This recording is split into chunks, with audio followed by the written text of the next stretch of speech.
originally from Chicago, but you've lived most of your life in Los Angeles, right? That's true. Yeah. Wow. So It's fun. it's gonna be a culture shock for sure, man. Yeah, I'm not excited. Well, no, I am. You know, half and half. How are the people treating you though thus far? Because again, Yeah, that's it's probably the biggest culture shock of all. most Different definitely. personalities. I didn't realize how slow I talked or how slow I walked until I came here. I know it's Um, go go go, man. yeah, it's very on the pulse, and I'm like, You got to oh, be on your feet. yeah. So shifting to that has definitely been something. That'll be It's a a good beautiful thing experience, though, man. for sure, Jack. Was that your top school of choice to go to New York?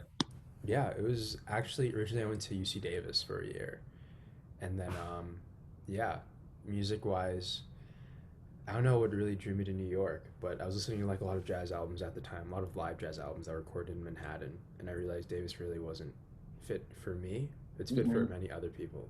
Um, so I applied, and they accepted me. It was beautiful. So it's a great feeling, senior year in high school. You get that acceptance letter from just one school, and you're like, all right, I'm set up. I'm good to I'm go. set. Here I go. Chasing after your dreams, man. That's awesome. Keep kicking ass with all of that. But yeah, I'm glad we got to do this because I got a ton to pick your brain about, man. With everything that you've I'm got going excited. on, still a young kid. I think I'm about 4 years older than you because I just graduated college this year, Look at that. out in Phoenix. So for you with everything you got going on, just not only as a musician, but you got your own documentary. You're an author. What makes you tick, man? Because again, that's a lot of stuff to do at a young age. That's true. Uh, what makes me tick? I think it's more so like a driving force that when growing up, I didn't really have anyone to look up to that fit who I was or the narrative that I had. So I just want to be that for kids that are like me. I want to be an inspiration. Yeah. Now, looking back at that, did you have anybody that you looked up to and say, wow, they do so many things? Like I had, big pro wrestling guy. I had a few guys that are like, oh, wow, he's got a podcast. He's a wrestler. He's a rock star. You have all these different things. You're like, I want to do that one day. Who did you look up to in that sense and say, like, this is what I want to do? Because again, like you said, you were listening to some of those albums that inspired you to go to New York. Yeah, I was listening to a lot of jazz musicians, just a lot of musicians in general, and they made me like want to pursue music. And then watching like people like Donald Glover on 30 Rock at the time and seeing how he wrote and started, I was like, okay, so like writing is cool too. So I had like different people I looked up to in different areas, and I didn't really have anyone that was like all of those things. So I was like, okay, so this is what I have to tackle, and yeah, it's been a beautiful journey that I'm still doing. And like as an author too, because writing music and writing a book, two completely different things, right? A tiny bit. How would you enjoy that experience of writing a book? And what's it about, by the way?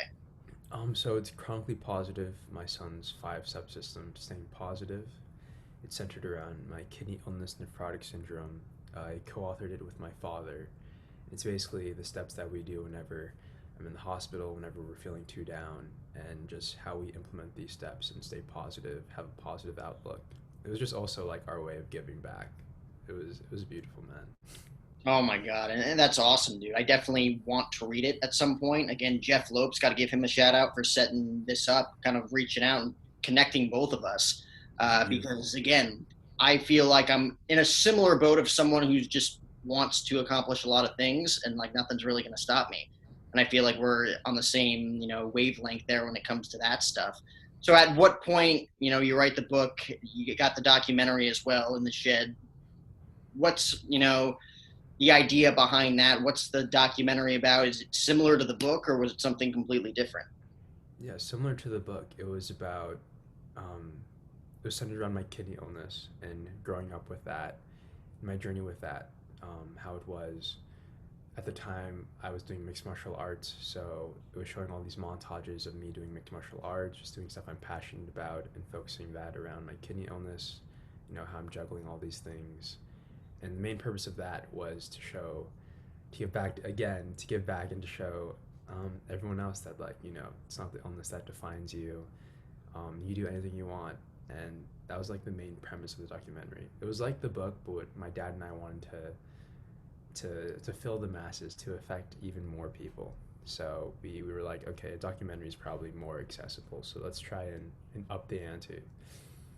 So at what age, you talk about overcoming this illness, not just physically but mentally, right? Like it's the mental Yeah. thing that you got to get past. You get to control your own narrative in a sense, no matter what's going on.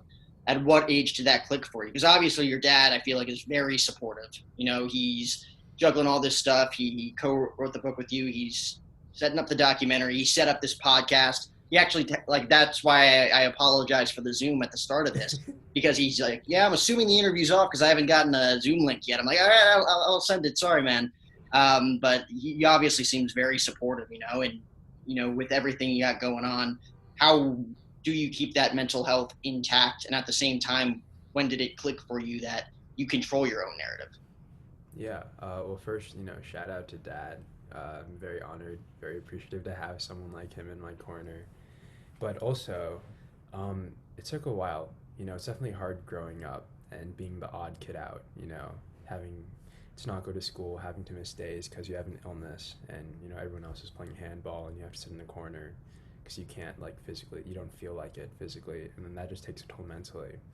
So it took a lot of days where I felt like the outsider, and it was a lot of self drive. Honestly, it was a lot of I had to look in the mirror and be like, "Hey, man, it's not just the illness. You aren't your illness.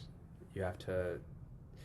There's a lot of talks with yourself and like just a lot of believing in yourself. No one's gonna at the end of the day, no one's gonna extend their hand for you. You have to help yourself up. And I think it's my friend Ensign Hanoi has like this beautiful quote that's like fall down 7 times, get up 8. And I think that's the mentality that I had growing up with this to get to this point. So, at what age did you pick up a guitar for the first time? Because you mentioned, not being able to play handball and activities like that growing up, but at the same time, playing the guitar is a lot freaking harder than playing handball. So at what Kind of age, is. again, did those inspirations come together for you and want to learn and be disciplined enough to learn how to play the instrument? Because it's very difficult if you're not passionate about it. When I was about 13, it was I was doing jazz band in middle school. I was playing saxophone. I had this big afro because I didn't like cutting my hair. Someone like across school was like, "Yo, it's Jimi Hendrix," and I was like, "What? Who is that?" And I went home, went on YouTube, and there's a video of him playing guitar and setting it on fire. And I was like, "Oh my god, this is so cool! I'm hooked." I asked my mom to buy me a guitar off Craigslist, and it was one of those things where like you pick it up and you play it, you're really bad at it, but like you just look at it and you're like, this is. I had that feeling that when I first played it, I was like, okay, well, this is what I'm doing. This I'm set to this. It was like an internal thing. I don't know how to describe it. I'm sure No, you've I had like a. I'm kind of picking up what you're throwing down. My brother is a guitarist and he's There we insanely go. talented now. But growing up, when we were 8, 9, 10, 11 years old, he'd be playing the exact same tune, messing up at the exact same part, and he'd do it over and over and over again for about 12 hours straight. And I'm like, oh my God, just get over the hump, man. But I definitely understand. But because you have so many different inspirations too. I was looking at the website, John Mayer, BB King, to name a few. You just mentioned Hendrix. Was the first guy to turn you on. I'm a big Slash guy with my Guns N' Roses I T-shirt on. noticed. Respect. Yeah. So you're all over the place. You like rock, you like blues. You consider yourself a jazz guitarist, correct? That's correct. I'm Wow. yeah, it's sort of I think the my mind moves really fast. Like I always want to be doing something else. No, that came out wrong. I always just want to like push the limit. I want to have my feet in many different pools. And one of those things it shows musically. I have my foot in all these different types of genres, and I just want to be as versatile, express myself in many ways as I can. Yeah, I mean, I feel like that comes from your experiences too, and getting over that hump of like, this is what I want to write about. This is what I'm feeling right now. Like you could have, happy days. That's where the blues comes in. You could have, those semicolon days where you want to play hardcore rock and roll and metal, right? Like Semicolon days. that's a good name for a song right there. Think of I me like when, that. or Mellycolon. I think that's the word. I got to get a dictionary one of these days, man. Sometimes I, That's I, I okay. mix up words, or I make up my own words too. Uh, Hey, Respect. You'll learn. These next 4 years are going to shape who you are, man. Oh man, yeah. So There we you go. you have an afro if you grow out your hair? I have an afro. You caught me in the middle. I shaved my head about a month ago. Just Just like I total was skinhead? a tiny bit, not total skinhead. Close. It was basically skinhead.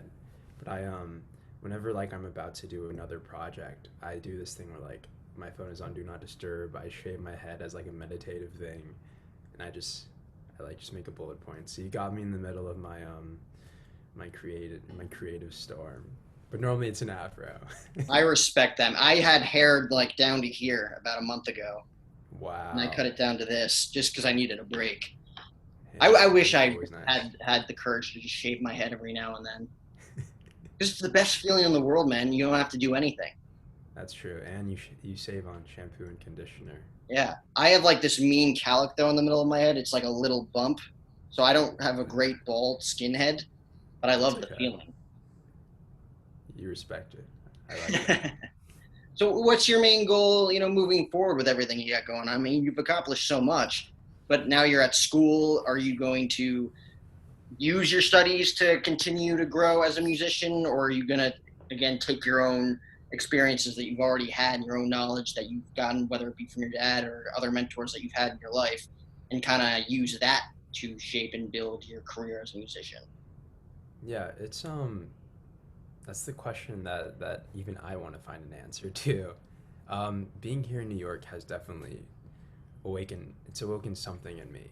Um, my like creatively, I'm like on fire, writing songs all the time. So I think being here at university, I'm hoping to enhance my toolbox that I already have and learn how to like properly express myself on the instrument in a more professional way.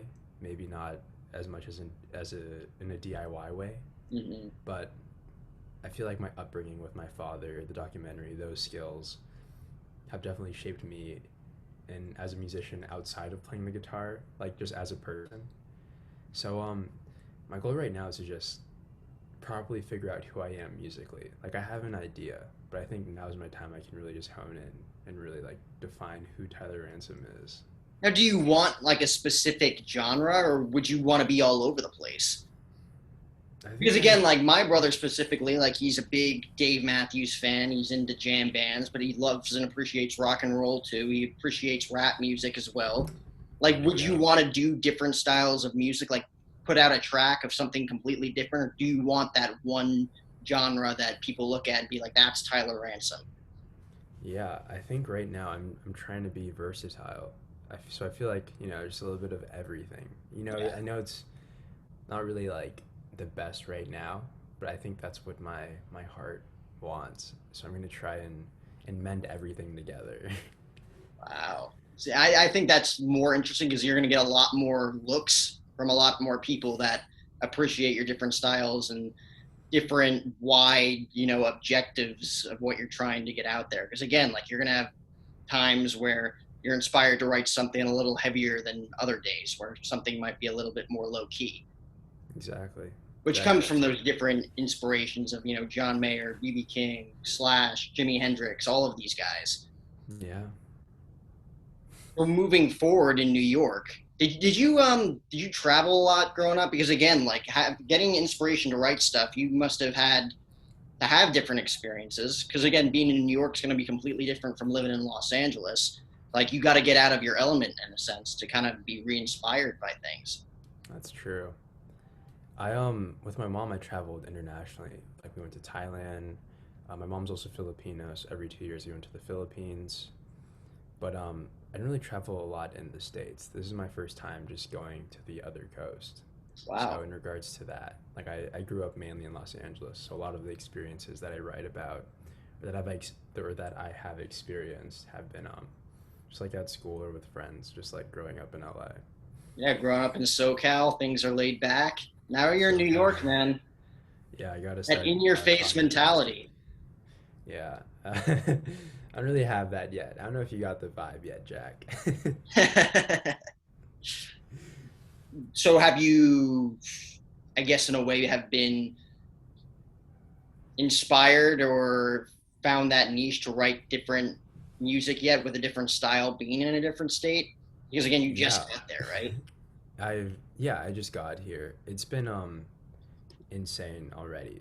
Just seeing like the musicians on the street, or like I went to Central Park the other day and saw a performance, and then I go home and I write. And normally, what I do when I have like a rough idea of a song, I put it down, then I send it to a friend that I trust, and I'm like, "Hey, what do you think?"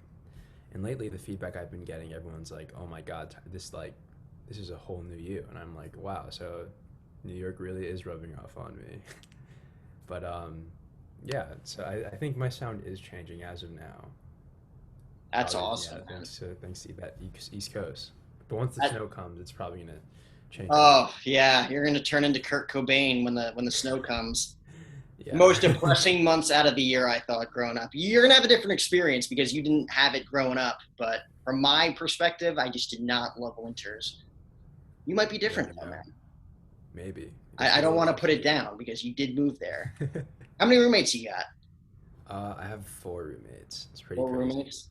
That was so having this podcast for the past 4 years and starting it in college. That was my biggest pet peeve of roommates just coming in and out of the room all the time, not Oh my understanding what's going goodness. on. Yeah, you have to put like a sign on the door or something, like recording in process, Yeah. something like that. Have you found that to be difficult yet? Not yet. We all also because like it's an art school, so like two of my suite mates, They they're know the also deal. musicians. Yeah. Yeah, so it's like we're all just doing our thing. You like Thank them? God. Yeah, they're tight. We have a community. We That's know what good, to do. man. That's very interesting. Like my brother went to school in Nashville for music, and he like everybody was just so tight like that because everybody has the same common goal. It's not like you have like one skater kid and one business kid living together. Like you guys are actually a tight unit. Have you Exactly. you have a ton of your solo stuff. Have you thought about playing with other guys and forming that close chemistry and that close bond to actually form a band one day?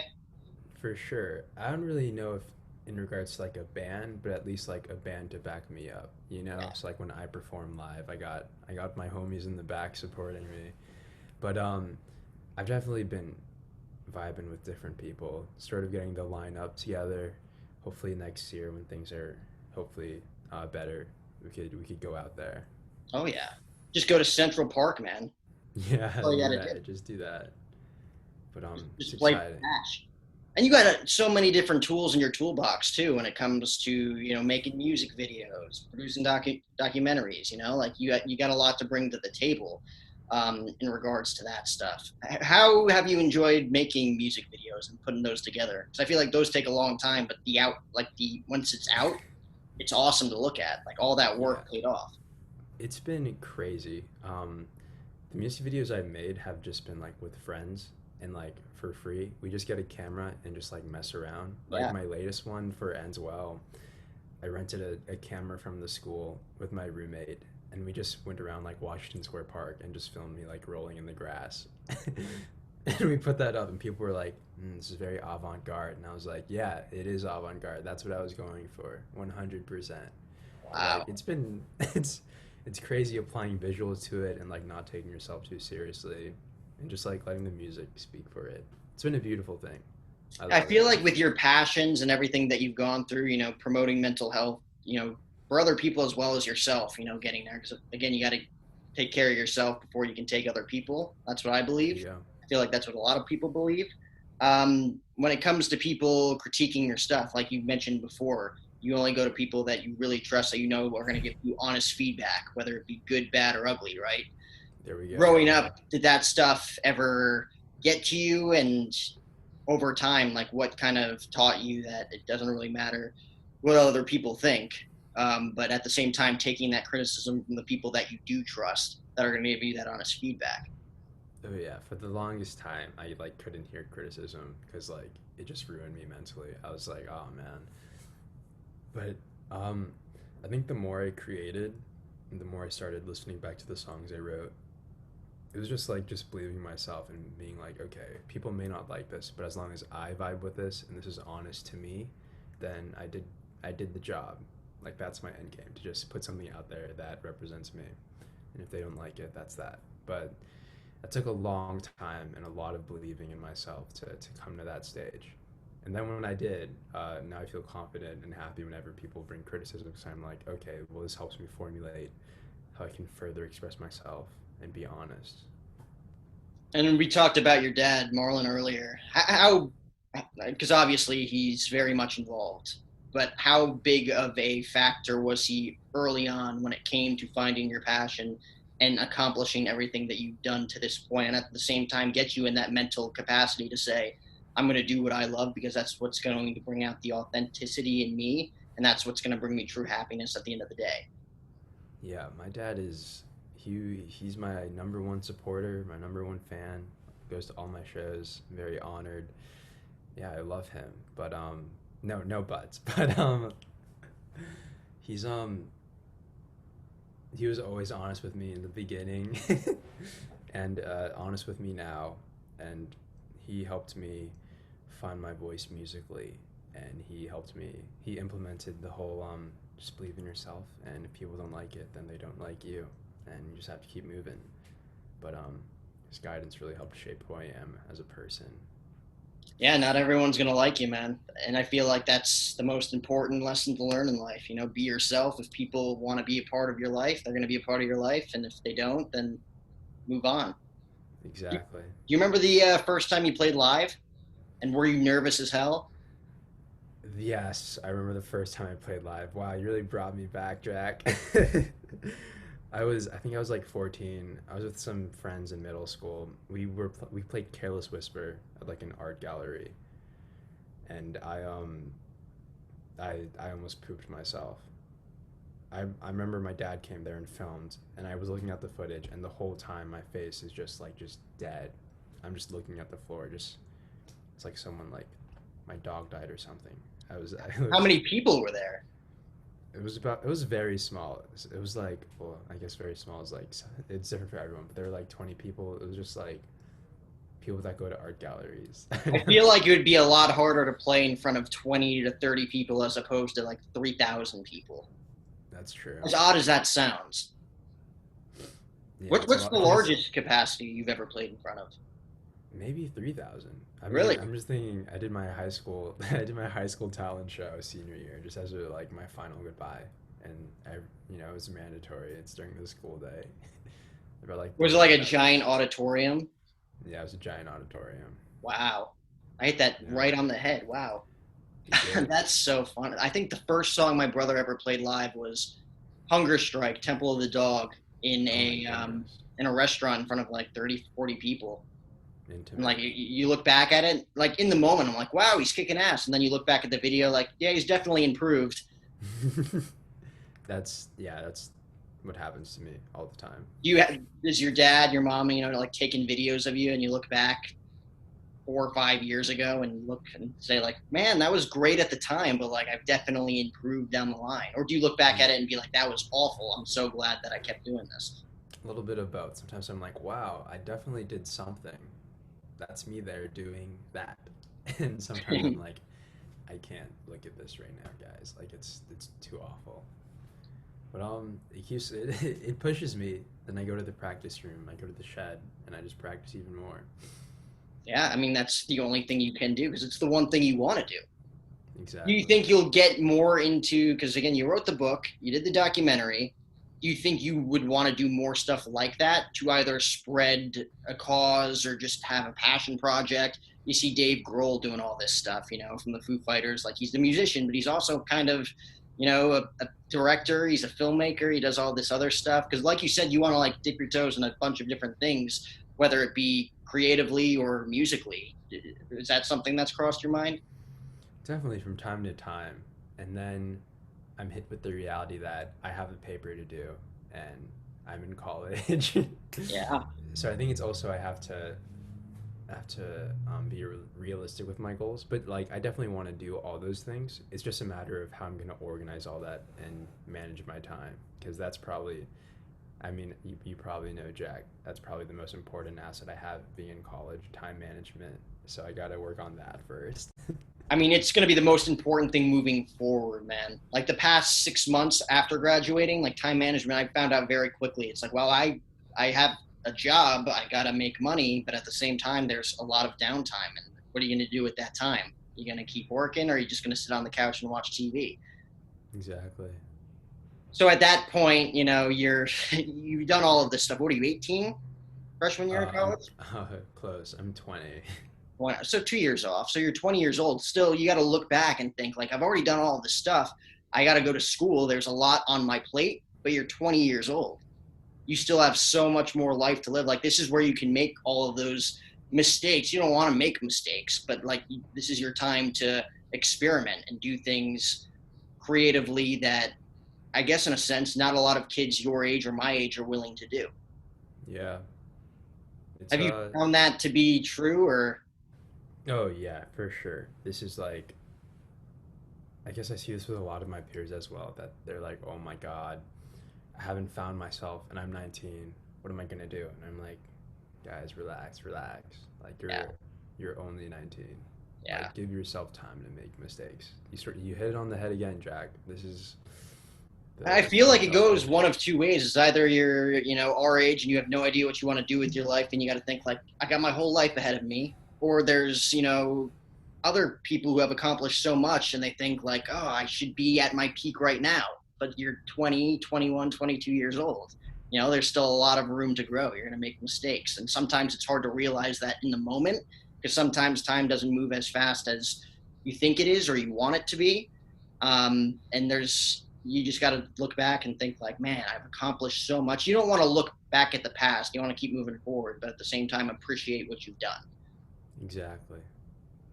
So It's moving forward, what's the main goal at school? Because again, you're gonna have a lot on your plate, dude. But at the same time, you want to keep thriving in what you've already done, the platform you've already built for yourself. that's true.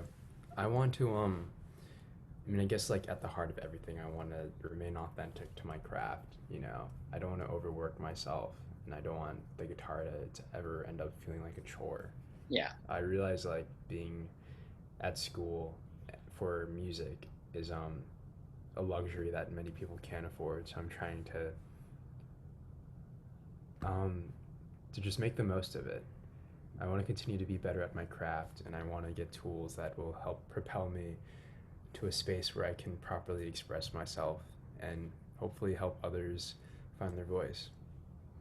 see, That was a that lot. is that is a vision and a half, man. That's awesome.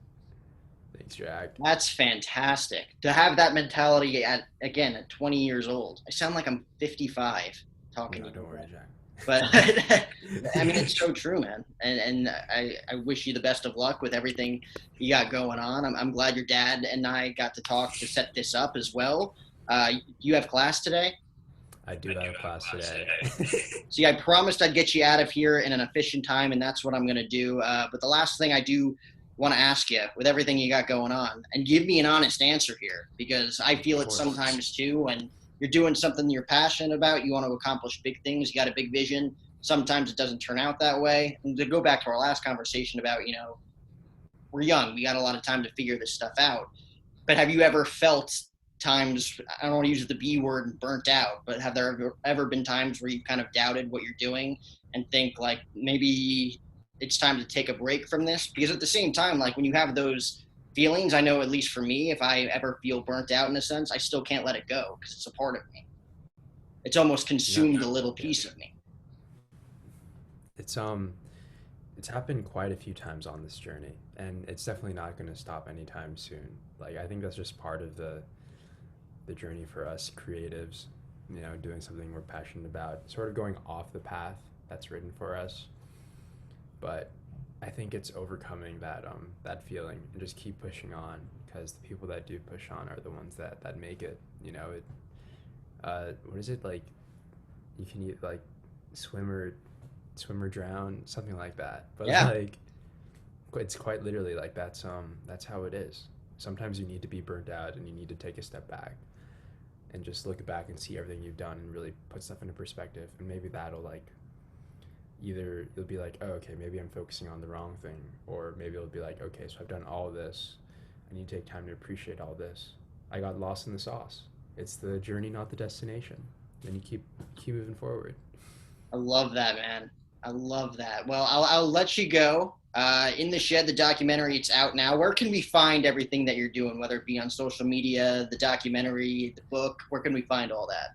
Yeah, you could just go to tylerransom.com. Um, in the Shed, the documentary, as you said, Vimeo. We wanted to hit. It was on Amazon Prime, but we were like, okay, we want to go to a worldwide audience because so many people are watching it. So we went to Vimeo, and it's on demand there, which is pretty beautiful. It's pretty sick, very sick, and that's really it. Just stay blessed, peace and love. Jack is the man. Dude, Tyler's a man. Go to, again, tylerransom.com. That's where you're going to find all of his stuff. Young, very inspired young man you are. Stay in school. Again, I feel like I'm 55 saying that. 22 years You're old, not. You're. fresh out of Don't school. worry.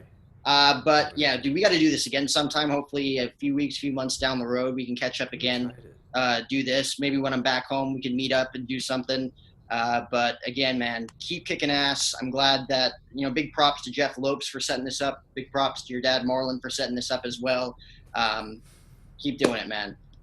Thanks, Jack. Have a blessed day. Stay. Just stay you. Stay you, man. Thanks so much. Bye, Jack.